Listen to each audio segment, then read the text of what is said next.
Buenas noches, América. Podría haber sido la final de la Copa Libertadores, pero fue el evento deportivo más visto en la televisión estadounidense y dos latinas le imprimieron un inconfundible ritmo que mostró cómo Estados Unidos, por mucho que algunos se resistan, es hoy un país diverso, cada vez menos blanco, anglosajón y cada vez más hispano. Los huracanes Jennifer López, puertorriqueña de origen, y Shakira, colombiana, imprimieron un espectacular sabor latino al medio tiempo de la Super Bowl, que ayer domingo enfrentó a los San Francisco y los Kansas City en Miami. A ella se sumaron también los reggaetoneros J Balvin y Bad Bunny, por si a alguien no le quedaba claro que ellos son también parte de la cultura de Estados Unidos. Sin duda hubo orgullo estadounidense, con bandera incluida sobre el escenario, y la canción Born in the USA, nacido en Estados Unidos, que cantó la hija de J-Lo M, quien junto a su mamá y Shakira a la batería, dieron forma a la icónica canción de Bruce Springsteen. El partido lo ganaron los Kansas City, pero la Super Bowl la ganó el Estados Unidos de la diversidad, el hispano, el de un país inmigrante que en su mayoría sigue creyendo que esta es una tierra de oportunidades, del que cree que quien se esfuerza y trabaja duro puede conseguir su sueño americano. Un sueño que no debe estar reservado para nadie por razón de origen, estatus migratorio, raza, situación económica o color de la piel. Eso nos lo ha enseñado la historia y eso nos lo recordaron ayer estos artistas. Son las 7 en Ciudad de México, las 8 en la costa este de Estados Unidos, Bogotá y Quito, y las 10 en Montevideo, Buenos Aires y Santiago. Y esto es cuestión de poder. Bienvenidos.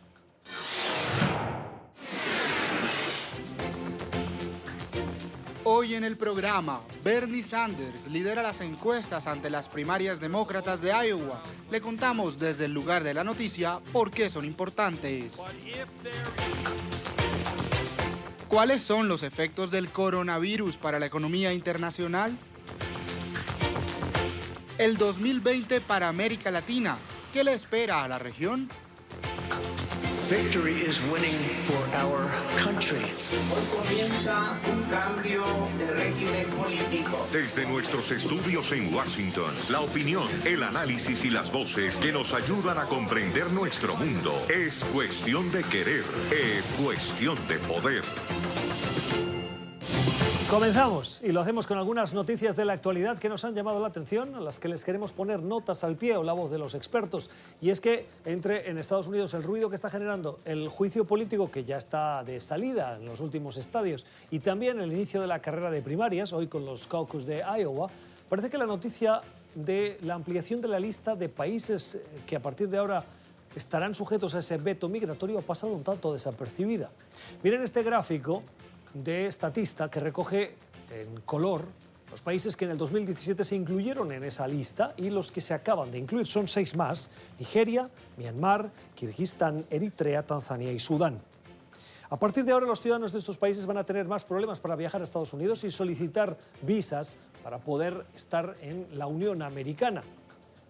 Se incrementan los controles, se incrementan o se reducen las opciones legales para estos ciudadanos. Ha causado especial sorpresa la elección de Nigeria. Nigeria es un país con una estrecha relación con Estados Unidos, en la lucha contra el terrorismo, por ejemplo, solo por citar Boko Haram, el grupo terrorista que ha actuado en los últimos años en esa parte del continente africano, y el gobierno de Nigeria con el de Estados Unidos han trabajado muy de la mano. Y además Nigeria, tengan en cuenta que con 200 millones de personas es uno de los países con mayores niveles de educación entre su población.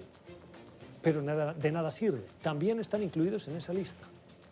Si se fijan en el mapa también está incluido Venezuela, no porque tengan una restricción para toda la población, sino porque en el 2017 el gobierno la incluyó como un país al que le limitaba el acceso a altos funcionarios del gobierno, del régimen de Nicolás Maduro. Otra cuestión de la actualidad que nos llama la atención es el avance del coronavirus. Hay acusaciones de parte del gobierno chino a Estados Unidos por tomar medidas, dicen, excesivamente contundentes que contribuyen a crear alarma. Estados Unidos ha decidido poner más controles para los vuelos que llegan, animar a las compañías aéreas a que dejen de volar vuelos directos a China desde Estados Unidos, y una situación de cuarentena en la que confinarán a todos aquellos que vengan de las zonas afectadas en una zona militar en California. Medidas que sorprenden porque no se aplican habitualmente. al menos en situaciones como estas, y China dice que eso está contribuyendo a crear un estado de alarma. La consecuencia es que los mercados financieros y los energéticos ya lo están notando. El gobierno chino también ha suspendido y ha tomado medidas drásticas a pesar de lo que le dice a Estados Unidos. Claro que ellos tienen el foco.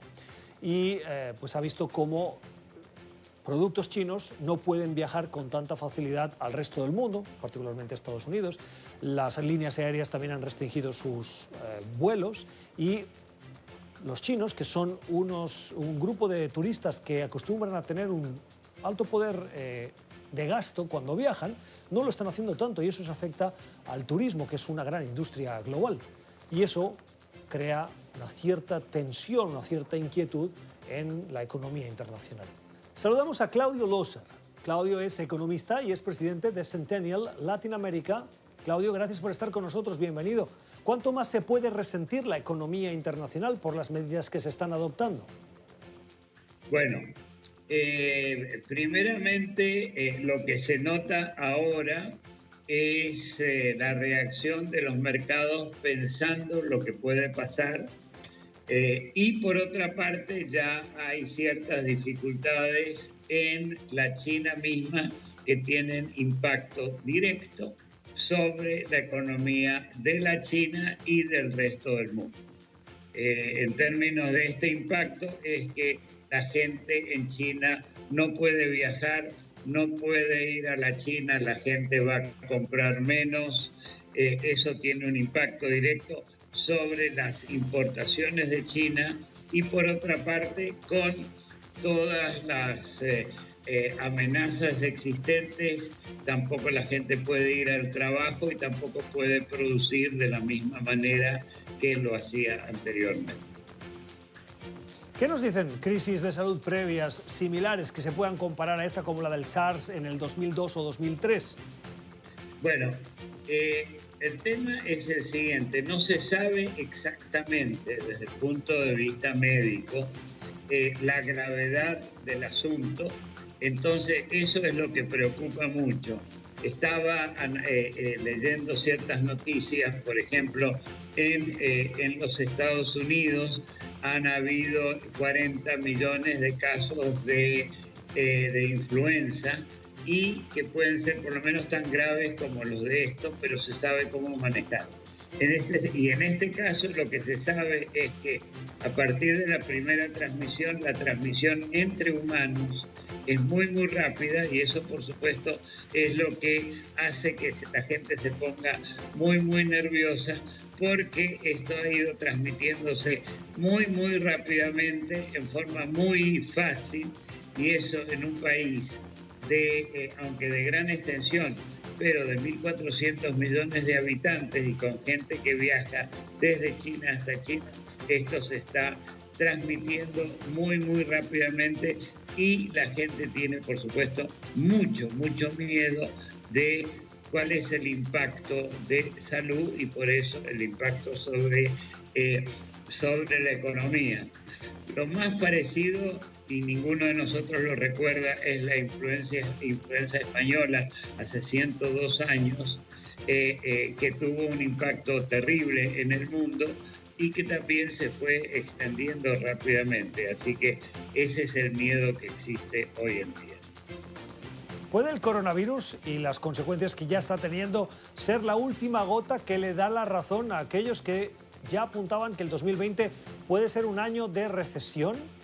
Yo creo que todavía es muy pronto para saberlo, pero la probabilidad de que los pronósticos de crecimiento débil mundial, de crecimiento muy débil en América Latina, eso seguro que se va a dar y va a estar casi seguramente peor todavía. Es el análisis de Claudio Loser. Claudio es economista y es presidente de Centennial Latin America.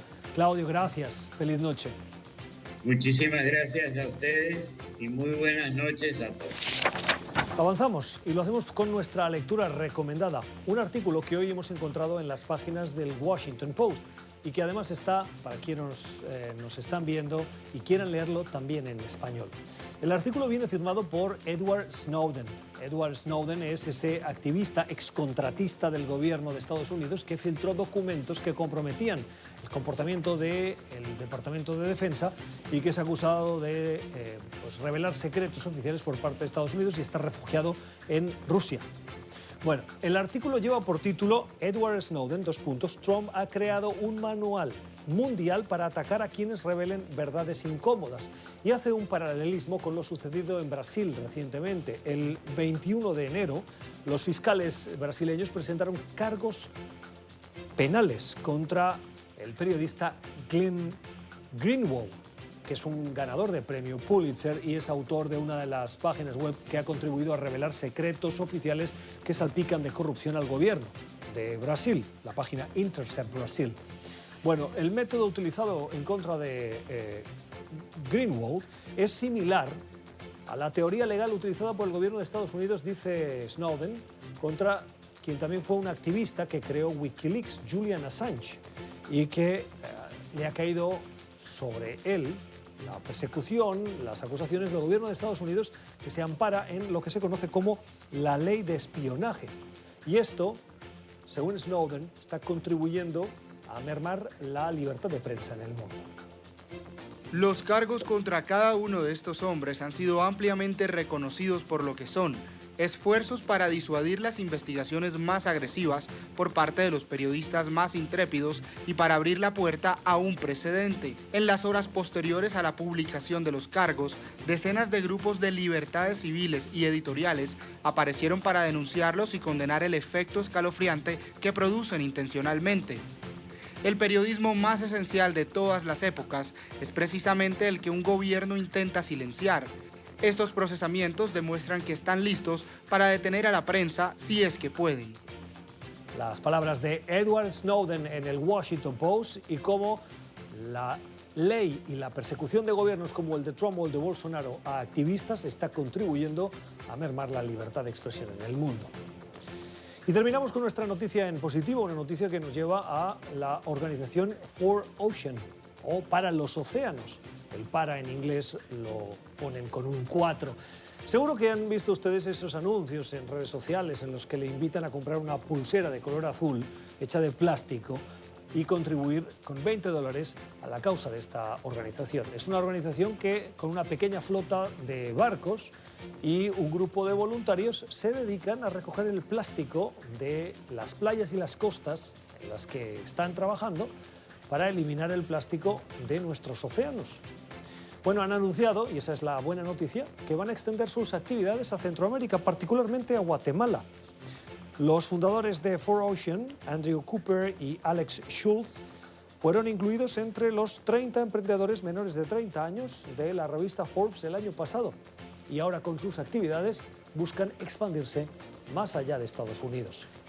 La verdad, les deseamos mucho éxito, aunque también tenemos que decirlo, la responsabilidad de sacar el plástico del uso diario no es de ellos, es de cada uno de nosotros. Y cada vez que aceptamos una bolsa de plástico de un solo uso o un cubierto de plástico de un solo uso, no estamos ayudando a reducir el impacto del plástico en el planeta.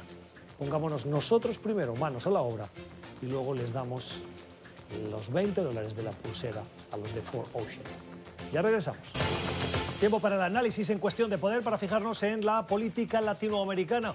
Este año, el 2020, ha comenzado con una mirada a lo que nos dejó el 2019 y lo que nos dejó fue inestabilidad en la región.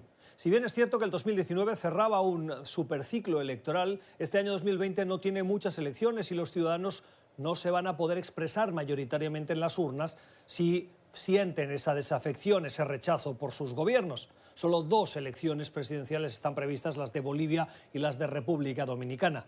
¿Cuál es el panorama que nos deja este 2020? Dice la directora de análisis de riesgo del The Economist, lo describe así, la señora Fiona McKay, que América Latina es una bomba de tiempo esperando estallar. Una bomba de tiempo. Saludamos a esta hora de la noche a Daniel Zobato. Es analista político, es director regional para América Latina de IDEA Internacional. Daniel, ¿cómo estás? Buenas noches, bienvenido de nuevo a Cuestión de Poder. Muy buenas noches, Gustavo. Un placer estar nuevamente en tu programa y con toda audiencia. Bueno, una bomba de tiempo, dice el The Economist. ¿Compartes la descripción que hacen?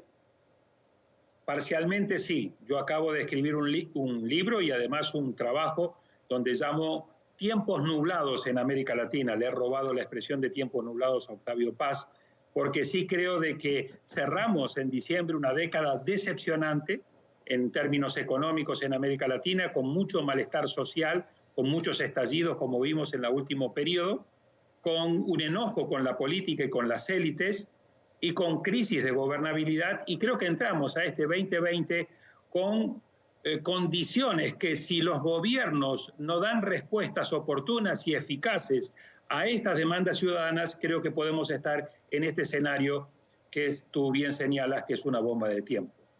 Déjame preguntarte, por ser optimista y ver la media botella llena, es cierto que el 2019 nos dejó escenarios de inestabilidad y que el 2020, el análisis que leemos es que viene esa inestabilidad, parece a quedarse como mínimo este próximo año. Pero tiempo atrás, no tanto, unas décadas tal vez, esas situaciones de inestabilidad en América Latina hubiesen acabado en golpes de Estado o enfrentamientos entre la misma población. Por lo tanto, podríamos decir que si bien la inestabilidad nos preocupa, América Latina sí ha madurado un poquito en lo político para hacer frente a sus problemas. Coincido. La inestabilidad no debe preocuparnos, la inestabilidad debe ocuparnos, porque las demandas ciudadanas, tener más gente en la calle demandando una democracia de mejor calidad, estos estallidos sociales, en ningún país reclamaron el regreso de los militares. Lo que reclaman son mejor calidad de servicios públicos, reclaman mejor calidad de trabajo, reclaman mejor calidad de políticas públicas, una democracia más cercana a la ciudadanía. Así que si estos procesos de demandas ciudadanas se encauzan de manera rápida e institucionalmente, creo que van a mejorar la calidad de la democracia. El riesgo está en que las élites gobernantes no presten debida atención o no tengan la capacidad de encauzar debidamente estas demandas y esto genere mayor inestabilidad social y esto genere mayores crisis de gobernabilidad.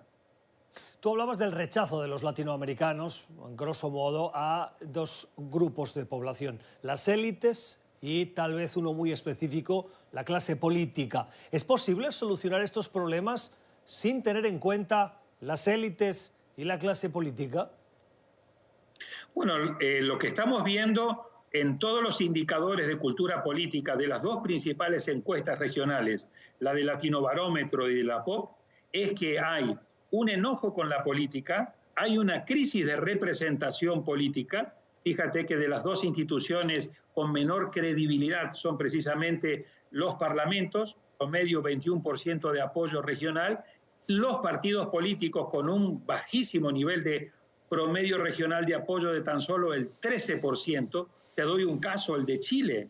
En este momento solamente un 2% hay de apoyo a los partidos políticos y solamente un 3% hay de apoyo a los congresos. Y por otro lado hay una situación de fatiga democrática, porque si bien la democracia sigue siendo demandada y valorada, el apoyo a la democracia viene cayendo en los últimos años, está en este momento ubicado en un 48%, de acuerdo a los datos del Latinobarómetro 2018, y el nivel de insatisfacción con la democracia sí viene aumentando, pasó del 51 al 71%. Estos son elementos a los cuales hay que prestarle mucha atención, pero además de manera oportuna.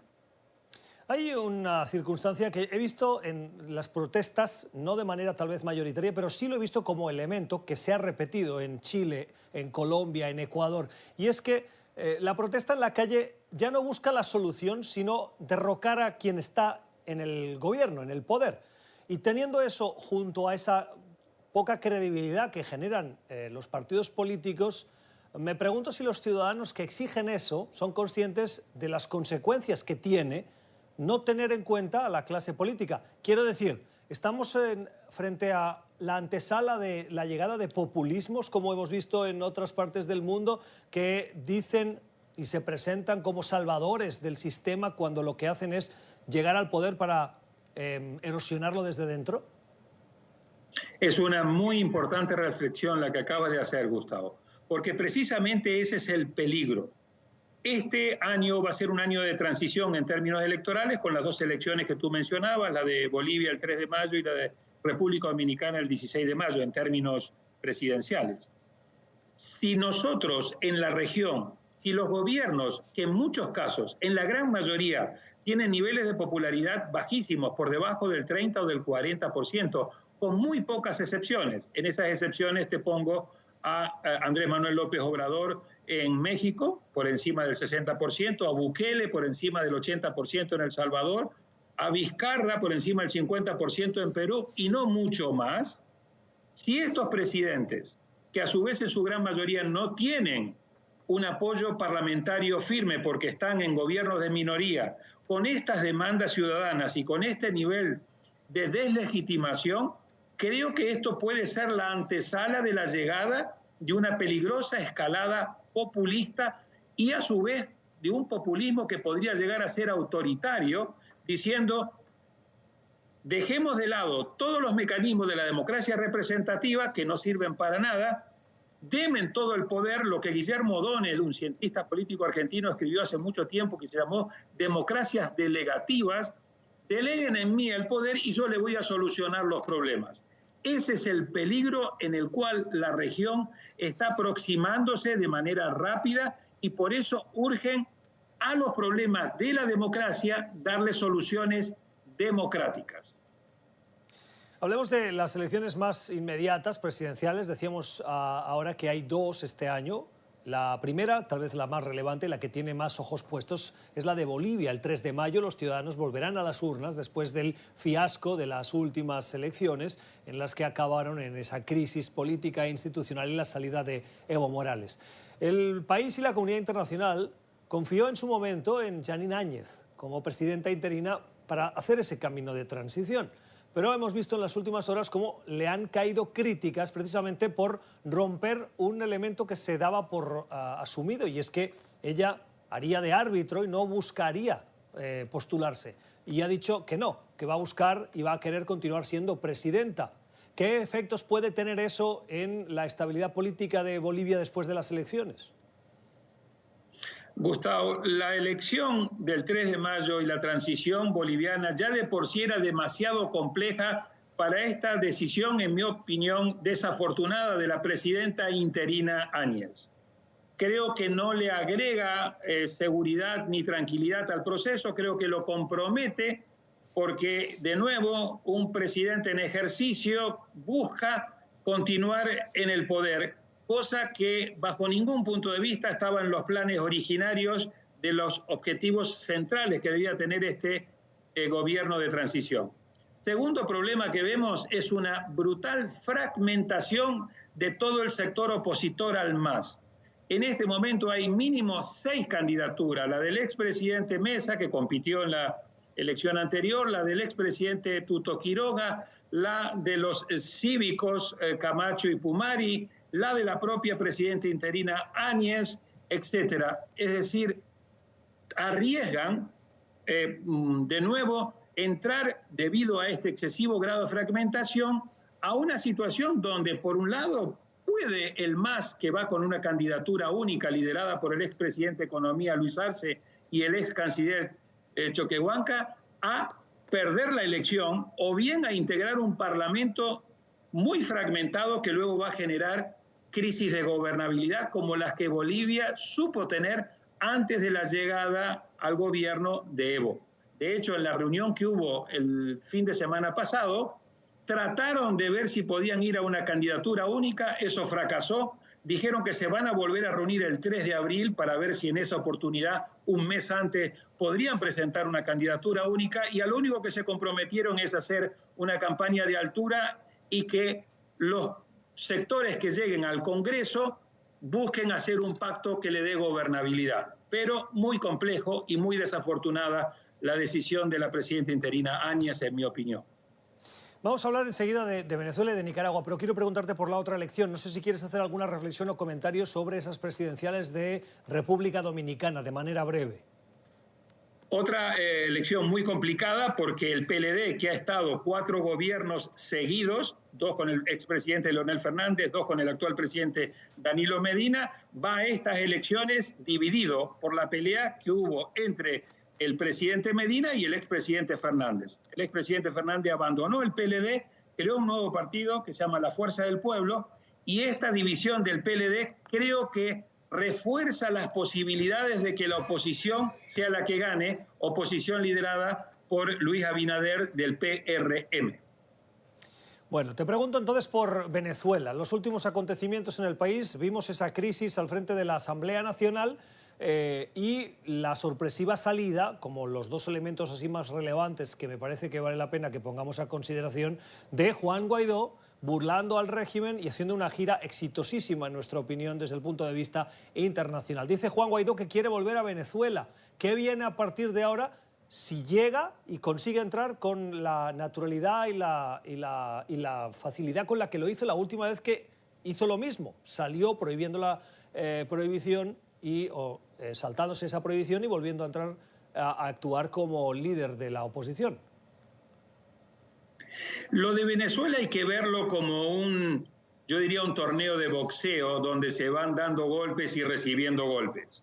Es decir, el intento del 5 de enero de Maduro de forzar la elección de Luis Parra fracasó, aunque Luis Parra está ahí, porque Guaidó le supo ganar esa apuesta. Luego le volvieron a cerrar la cancha a Guaidó. Guaidó organiza esta gira internacional, de la cual coincido contigo, ha sido muy exitosa, lo vio Boris Johnson, se vio con Merkel, se vio con Macron, estuvo en Davos, pasó por Estados Unidos, pasó por España, no se vio con Sánchez, ese fue, digamos, el punto más bajo de su visita, pero creo que llega o intenta llegar de regreso a Venezuela muy fortalecido en lo internacional.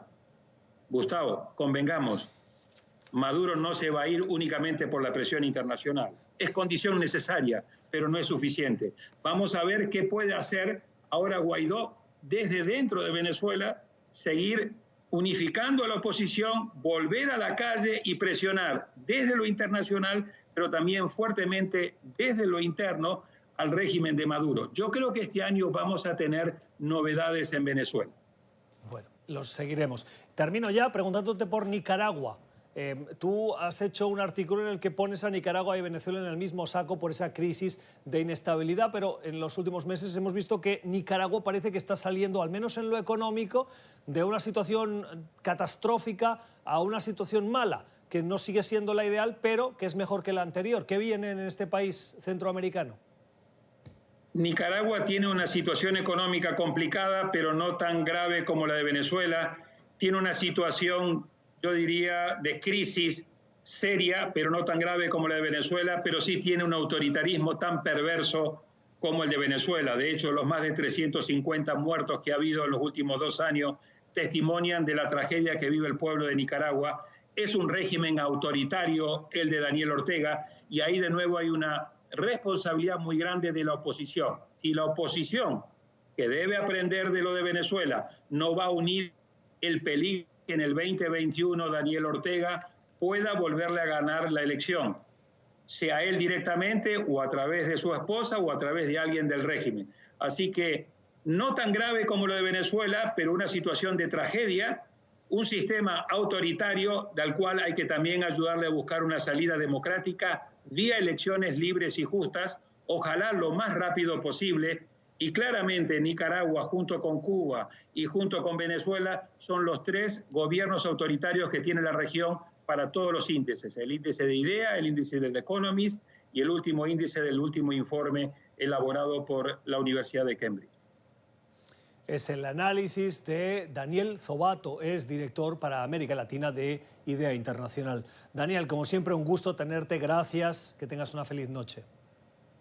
El placer es mío. Muy buenas noches para ti y tu audiencia. Puede volver a escuchar esta entrevista en nuestro podcast. Estamos en Apple y en Spotify. Y háganos llegar sus comentarios en nuestra cuenta de Twitter, CPoderNTN24. Seguimos en cuestión de poder. Seguimos para fijarnos en la política estadounidense. Hoy, en el céntrico estado de Iowa, en Estados Unidos, comenzó la carrera de primarias. El estado de Iowa es un estado chiquito, es un estado pequeño, y sus ciudadanos votan, y además votan de una manera muy particular en lo que se conoce como caucus o asambleas comunitarias. Los ciudadanos se reúnen en lugares tan variopintos como una biblioteca, una cafetería o un gimnasio, y se van agrupando en función de los candidatos que prefieren o las propuestas que escuchan. Y al final de la noche, cuando el tiempo termina, quien tiene más ciudadanos congregados alrededor del candidato en cuestión, ese se lleva el gato al agua, gana en ese recinto y así se suma al resto y se distribuyen los delegados, porque esta es una carrera de primarias que consiste en ir sumando delegados. El enviado especial a Iowa de NTN24 es Alejo Rincón y lo saludamos a esta hora. Alejo, buenas noches, gracias por estar en Cuestión de Poder, bienvenido. Hola Gustavo, es un gusto saludarte a ti y esta noche a todas las personas que nos acompañan en Cuestión de Poder. Justo pues en esta noche muy importante que empezará a pintar el panorama de cara a las presidenciales del próximo mes de noviembre. Alejo, cuéntanos el ambiente. Tú llegaste ayer y pudiste ya dialogar particularmente con la comunidad latina. Enseguida hablaremos de los latinos, pero sí me gustaría que me contases el ambiente del Estado. ¿Qué te has encontrado? Hay un gran ánimo de participar, a diferencia de otros procesos, de una u otra forma lo que hemos visto en los últimos meses, de un ambiente cargado en materia política y sobre todo en una nación que está profundamente dividida, pues realmente el pueblo de Iowa expresa una intención de hacer parte de este proceso y algo que ha sido notable en particular entre los latinos de Iowa, muchos de ellos que quieren no quedarse fuera de esta importante elección. Muchos, por ejemplo, hablando con nosotros a través de sus reacciones de lo cotidiano, consideran que hay temas tan importantes como la inmigración y el acceso a la salud que son justo plataformas del Partido Demócrata las que los invitan a ellos a ser parte de este importante proceso. Gustavo.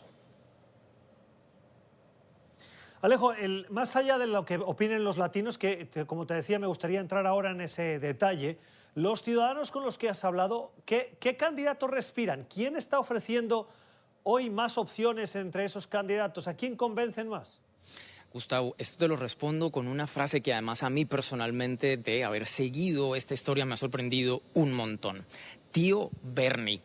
Cada que hablas con algún latino alrededor de Des Moines, capital del estado, muchos de ellos se refieren directamente a la campaña del senador Bernie Sanders. De una u otra forma, lo que existe ahora es esa percepción de que han sido los voluntarios de la campaña de Sanders los que han estado en un contacto más cercano con ellos, hablando sobre sus intereses y además con un elemento, por ejemplo, que ha causado sorpresa entre los latinos de Iowa. Todos los materiales de campaña, al menos del senador Bernie Sanders, han sido traducidos 100% al español y es justamente ese el nombre el que se siente como el más cercano a la comunidad latina de Iowa. Yo recuerdo en las últimas primarias que cuando estuve en alguno de los meetings del entonces también candidato Bernie Sanders, lo que veía era mucha gente joven. ¿Coincide también que el movimiento que está acompañando a Bernie Sanders se define por eso, por la juventud? Es un hecho en la medida también en que muchos de los electores que han sido registrados para participar en esta contienda, Gustavo, son personas que acaban de hacerse ciudadanos o que recientemente acaban de cumplir la edad para participar en un proceso electoral. Hablábamos nosotros en NTN24 hace algunas horas con representantes de organizaciones como LULAC que justo buscan elevar los niveles de participación de los latinos y ellos, a través de ese diálogo con nosotros, contaban cómo de una u otra forma hace 4 años había un gran sector joven del electorado que todavía no podía participar, pero que ahora finalmente cumplen con esos requisitos y sí son ellos los que han estado llamando a ese voto adicional por Bernie Sanders. Con un elemento adicional desde Iowa se ve el panorama nacional. Algunos de ellos incluso hacen referencia a otros poderes o más bien voces líderes dentro de la opinión pública de los Estados Unidos. El caso de la congresista Alexandria Ocasio-Cortez de Nueva York, que sigue inspirando a muchos jóvenes y que los atrae hacia Bernie Sanders y su política, y de nuevo reafirmando esa política de campaña que al menos aquí en Iowa entre los latinos ha funcionado. El tío Bernie es el que sigue llamando la atención de los latinos en Iowa. Alejo, ¿qué es lo que más mueve a los votantes demócratas? ¿El conseguir que el presidente Trump salga de la Casa Blanca en el próximo mes de noviembre o las propuestas políticas de los candidatos que están hoy buscando esa nominación? En ese sentido, las reacciones son variadas, Gustavo, en la medida en que hay muchos que consideran que son justo los asuntos de campaña los que deberían estar en el centro de la decisión del electorado, pero también está en el fondo de mente de todos qué hacer para vencer a Donald Trump en las urnas. Y en los distintos momentos que hemos tenido la oportunidad de hablar con aquellos que hacen parte del bloque del electorado, de una u otra forma la percepción que hay es esa búsqueda, una introspección por decidir o no si deben optar por una persona que sea la idónea como principio vencer a Donald Trump, o si por el contrario quieren apostar por alguien que tenga una plataforma de campaña que sea justo la que ellos desean, que continúe o más bien que sea la que lleve al país en una dirección diferente. Es verdaderamente mixto ese panorama. Aquellos que de una u otra forma están definiendo su voto pues verán finalmente hoy lo que suceda en estas asambleas comunitarias de una u otra forma pues para terminar de decidir ese voto. Sigue habiendo en algún u otro nivel una enorme indecisión y pues vamos a ver finalmente a través del desarrollo pues de esta jornada cómo de una u otra forma pues va limpiándose el panorama de cara a lo que tendremos definitivamente en noviembre. En las encuestas nacionales, quien está liderando es el candidato Joe Biden, que fue vicepresidente con Barack Obama. Dicen es el candidato más moderado, es el candidato del establishment, de la dirección del partido. No oficialmente, pero sí extraoficialmente. En cambio, en Iowa, quien lidera particularmente es Bernie Sanders. En las últimas horas, Alejo, hemos visto que partidarios de Joe Biden están echándole agua al vino a la importancia de Iowa, como queriendo rebajar las expectativas frente a un escenario en el que ellos ya dan por sentado que no van a ser los primeros, el candidato Joe Biden. ¿Qué has podido palpar tú de los seguidores de Biden en esto de tiempo que llevas en Iowa? En la mente de todos, Gustavo, hay un hecho que es incluso histórico. En las últimas elecciones presidenciales, aquellos que resultan ser los vencedores de este proceso de asambleas comunitarias en Iowa, a la larga son quienes terminan ganando la nominación de sus partidos. Es decir, que independientemente de lo que vaya a suceder, este sí es un referente muy importante para todas las campañas. Lo que sucede aquí pues va a ir pintando el panorama a nivel nacional de quienes finalmente pues tienen esa fuerza para mover el electorado. Y en el caso particular de la campaña de Joe Biden se ha visto justo lo que apuntas, el rebajar las expectativas, es decir, un momento no tan rápido, sí tenemos un liderazgo a nivel nacional, pero Iowa podría presentar finalmente pues un escenario que no sea el que realmente está buscando la campaña y es más bien como dando un mensaje de precaución, se está en efecto bajando la expectativa, pero pues finalmente serán los electores y aquellos que participen en esas asambleas comunitarias los que pues hablarán a través de su decisión. Sí, efectivamente, y eso se sabrá a lo largo de las próximas horas, puede ser un conteo largo. Alejo, hablemos de los latinos. Decías que hoy has podido ver el desarrollo de, como mínimo, el inicio de una asamblea comunitaria exclusivamente en español. ¿Cuál es el sentir de los latinos? ¿Qué es lo que les está preocupando? ¿Qué es lo que les motiva a elegir los candidatos? Esto está ligado profundamente con la demografía del estado de Iowa, que en donde hay una mayor cantidad de comunidades que son rurales, es decir, estos no son los grandes puntos urbanos de los Estados Unidos, es decir, la mayor de la población latina tiene esa carga inmigrante que está interesada precisamente en que avancen las plataformas que sean favorables como la reforma inmigratoria. De hecho, la mayoría de ellos, al ser consultados por los asuntos que los preocupan, apuntan a eso, asuntos primeros como resolver el tema de la migración. Se habla de todo el caso de los menores en la frontera, las olas o las caravanas de inmigrantes que vienen con destino hacia los Estados Unidos. Ese es uno de los elementos que mayor está en mente de este bloque latino que justamente desea participar para que a través de su voz tengan estos temas pues una relevancia adicional a nivel nacional, con un elemento muy importante para el caso particular del voto latino. Recientemente el Centro de Estudios Pew estimaba que para 2020 hay un potencial de 32 millones de electores, es decir, para este ciclo político los latinos somos la minoría de mayor potencial para la elección, de manera tal que tal vez a través de este aumento que se prevé en la participación del bloque latino, pues empiece a verse o no un surgimiento de lo que tradicionalmente se habla como el voto latino, como ese peso que ha estado allí en desarrollo y que todavía no se ha visto, pero que tal vez en 2020 pudiera llegar a ser un verdadero factor diferenciador para el proceso electoral presidencial de los Estados Unidos. Gustavo. 49 delegados que están en juego y que en las próximas horas serán asignados a esos aspirantes a la dominación demócrata de los 4.765 delegados que se van a distribuir en esta carrera de primarias. La mitad son necesarios para ser considerado el nominado del partido que buscará la aspiración presidencial disputándole a Donald Trump el próximo mes de noviembre. Alejo, te dejamos con ese reconteo. Apasionante poder estar y vivir en carne propia esa esencia de la democracia, que es la reunión de ciudadanos para escoger a los candidatos de las elecciones. Gracias por haber estado con nosotros, por compartir tus experiencias. Feliz noche. Feliz noche para todos.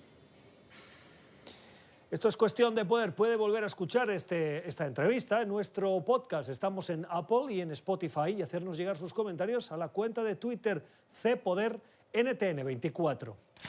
Y con esto nosotros, la recta final del programa, nos vamos a las redes sociales. Y en las redes sociales queremos terminar como comenzamos, con esa mirada latina a la diversidad que le dieron los latinos a la Super Bowl. Y en las redes sociales, pueden encontrar miles de mensajes. Escogimos 3. Los latinos realmente se apoderaron del espectáculo de medio tiempo del Super Bowl. Los latinos acaban de ganar el Super Bowl. Cuando Jennifer, Shakira, Bad Bunny y J Balvin interrumpieron en el Super Bowl con Hola Miami y una bandera enorme de Puerto Rico en el fondo, nos muestran que no hay duda que los latinos están listos para hacer escuchar sus voces. La Super Bowl y el acento latino que aún reverbera en Estados Unidos. Qué bien lo hicieron. En Iowa, hoy los caucus a esta hora continúan esas asambleas comunitarias. Y nosotros hoy en nuestra conversación con nuestro periodista enviado especial hemos hablado del voto latino. Bueno, pues este mensaje bien vale el resumen. Bravo a todos los latinos residentes en Iowa, que hoy salieron a votar por primera vez. El voto latino, cada voto cuenta en las primarias, en los caucus y en las elecciones del 2020. Y terminamos hablando de elecciones. Uno de los elementos fundamentales de esas elecciones van a ser el famoso derecho a las armas. La segunda enmienda, ¿está en peligro o no está en peligro? Uno de los candidatos que estaba en la liza para la nominación de demócrata y que tiró la toalla era Beto O'Rourke. Era de Texas, es de Texas. Bueno, este fin de semana, con el derecho que han esgrimido algunos ciudadanos en Kentucky, entrando al Congreso local con las armas y vestidos, ataviados con vestimenta militar, Beto O'Rourke ha tuiteado. Fíjense en las imágenes que acompañan a este mensaje, que son escalofriantes. Ciudadanos con pasamontañas y armas de guerra dentro del Congreso. Beto O'Rourke y hace ese llamado a que Estados Unidos se despierte. ¿Es normal esto? Así terminamos. Gracias por la generosidad de su tiempo. Esperemos que hayan aprendido, como lo hemos hecho nosotros, de nuestros invitados. Nosotros volvemos mañana con una edición especial de Cuestión de Poder, el día del discurso del Estado de la Unión del presidente Donald Trump.